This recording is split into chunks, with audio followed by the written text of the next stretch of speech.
So I'm finishing the remaining part of this topic, fraud yesterday, which madam started, right? Yes, sir. So systems for detecting and preventing fraud. So prevention of fraud must be an integral part of corporate strategy, and control system has to be designed to detect and investigate fraud. Of course, see, every company should try its level best to prevent fraud, right? And it should be a part of their strategy. And they should even they should make such a control system which should be designed in such a way so that it can detect and investigate fraud. That is like you'll be that is in internal audit also you'll be learning about this. General fraud prevention policies could include the following: emphasizing ethics, that means try to instill ethics in the company. That means, just a second.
So general fraud prevention policies could include the following: emphasizing ethics can decrease the chances of fraud. Of course, if a strong system whereby they give a lot of importance on ethics, then these kind of frauds can be prevented, because ethics is all about knowing what is good, what is bad, what is right, what is wrong. Okay, so if you know that what is wrong, you would never try to commit such things. So that is very important. Like more of morality will be like moral values would be instilled in the organization. And like when there is ethics, you will be doing your work always without any kind of additional benefits like gifts, etc. Personal controls are a very important means of preventing fraud through interviewing and recruitment procedures, including obtaining references can be. So you should be, see, they always should try to recruit employees who are having good background and good in the sense who in the past have never done such kind of acts, right? So honest people should be appointed, and person and training and raising awareness can be important, that the company employees should never be kind of committing any kind of fraud, and with that what consequences they can face, and what are the high risk areas where the frauds are more prevalent. So how the employees can protect themselves from such kind of like opportunities which come their way, whereby they should be keeping themselves away from all the kind of fraudulent acts. And internal audit is a very important aspect in every organization, which can be a very important tool for preventing fraud, because there will be a check on the employees, right?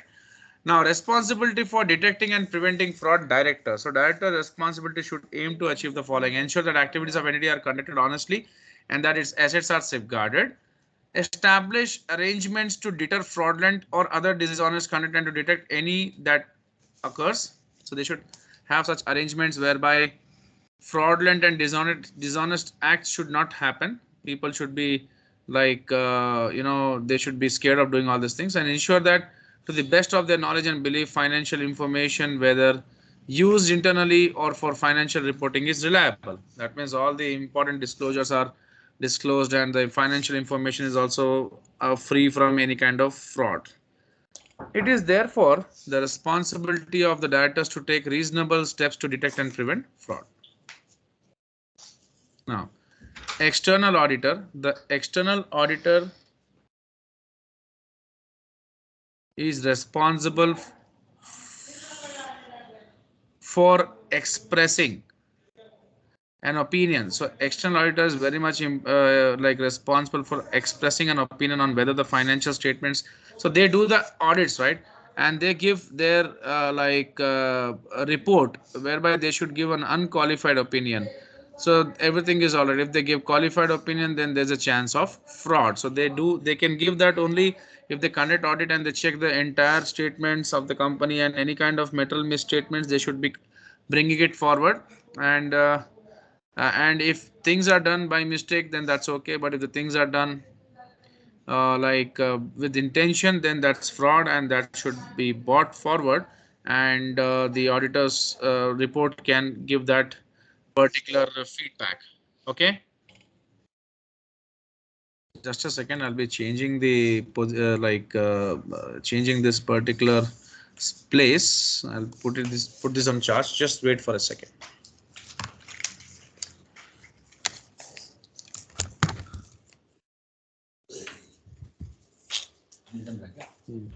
एक second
Then comes money laundering. So money laundering constitutes any financial transactions whose purpose is to conceal the original origins of the proceed of criminal activity. That means, what is money laundering? It is any it has the financial transactions which are done for the purpose to hide the origins of the proceeds of criminal activity. That means they are doing some financial transactions, but they want to hide that, and whatever the money they make out of those transactions, they want to use it for their own purpose. That is money laundering. Process of money laundering usually consists of three stages. Placement of the proceeds of crime into financial system. That means they are doing it with intention. Layering, by passing it through several institutions to mask its true identity. That means they want to hide the transactions. Integration, back into legitimate economy. Then they want to, divert the funds and use it. Okay. So placement of proceeds into financial system refers to how proceeds of criminal activity are placed into legitimate financial. For example, many criminal organizations operate legitimate cash based business as fronts and inflate their revenues from these businesses with proceeds of criminal activity. That means they, whatever they earn through illegal means, but they put that money into the business. So these are paid into business bank account, right? So there are many illegal activities people do, and they put that money into the business and try to show it as legal. Layering, funds are transferred from one bank account to another and then another in a chain to hide the origin of original funds. Holders of bank accounts used in layering are offered a commission to accept and then pass on the funds. That means the funds will be passed through many hands and again it will be taken back, and for every passage of fund into someone's bank account it will be kind of a commission would be given. This is like some many rich people do this. Layering, funds are transferred from one bank account to another and then another in a chain to hide origin of the original funds. Holders of bank accounts used in layering are offered a commission to accept and pass on the funds. Integrate back into the legitimate economy. The funds are used by criminals for whatever purpose they decide. Example, buying yachts or expensive cars. Typical money laundering offenses. In a sense, there are three main types of offense: having any contact with proceeds of crime, whether deliberate or accidental. So first you should have like some contact with some syndicate, some crime. Failing to report any suspicious of criminal activity regarding money laundering to the appropriate authority. So if you see that kind of thing and you don't report it, then also it's not good. Tipping off, in other words, warning a client that money laundering suspicions about them are going to be reported. So how to detect and prevent money laundering? There's an activity you should be doing. Before starting any commercial relationship with a prospective client, the law usually requires some kind of formal identification from an individual. This could be passport and utilities bill. For an organization, like in India also we have Aadhaar card and all, it could be their financial statements or other formal records regarding their existence. So some proof should be there. With them only you should be doing a business, and that it should be valid proof, right? Now, such a procedure is now so widespread that it serves as deterrent against anyone attempting to use a business or personal relationship simply for purpose of money laundering. This is another example of risk assessment and is known as customer due diligence. So you should be doing a proper check of the customer with whom you are dealing.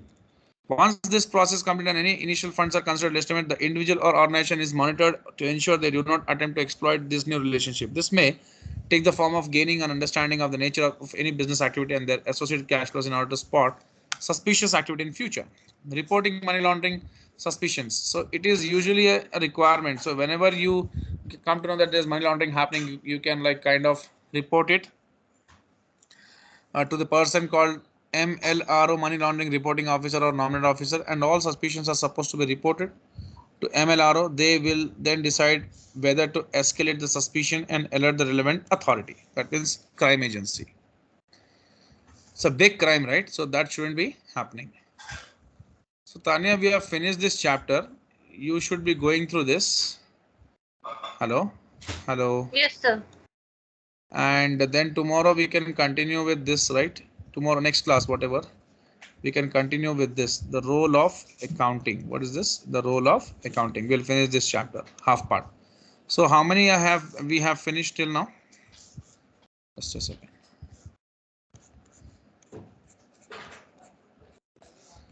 Ninth one also I'll finish. Identifying and preventing fraud is done, right? 10. So then we can target control, security and audit, and these 4 chapters in the coming week. Okay. Hello. Yes, sir. Okay, Tanya. Okay, sir. So you are not continuing the class, sir? I mean, it's only No, 15 minutes, sir. this one topic has been done, right? So you Yeah. just prepare this topic properly. Okay. Okay, sir. And tomorrow, what test you will be writing? How many topics you have done till now? How many topics you have written as The test? first three. The first three, sir. First three. So now next topics, what you're going to write test? The 4, 5, 6, 6. I like the next three. Next three, right? Or you can take 7 also, right? There are 4 topics in this. Okay, sir. No problem. So It's when are you easy ready for one. the test? Tomorrow, sir, I'll write, and I mean, as you said, I'll use Word and send you it. Okay. You are ready for test tomorrow, right? Yes, sir. I'll be Okay. waiting for the paper then. Okay. Then what time shall I send the paper? According to you, sir, I don't have any problem. Okay. Around 4 p.m. I'll send the paper to you. Okay. And Okay. point two is, if I'll try my level best, if possible, I'll try to take this class tomorrow, half session. This one, Okay, accounting. sir. Okay, sir. Okay. Or else like by Monday we'll do. Yesterday our student has written exam for law. She got 76%. Oh, Okay. nice. Yeah, thank you so much. Thank you so much. She got 76%. Just hoping after finishing this, I'll be taking rigorous revision, and you should also be scoring very good score. Yes, sir. Inshallah. Huh? Yes, sir, for sure. Okay, Tanya. God bless all students with good result. That's what we always look forward. Okay. Yes, sir. Yes, sir. Right. Okay, Tanya. Thank you so much. Then please prepare this chapter also. It's done, and we'll go for the next one. Okay. Thank Okay, you. sir.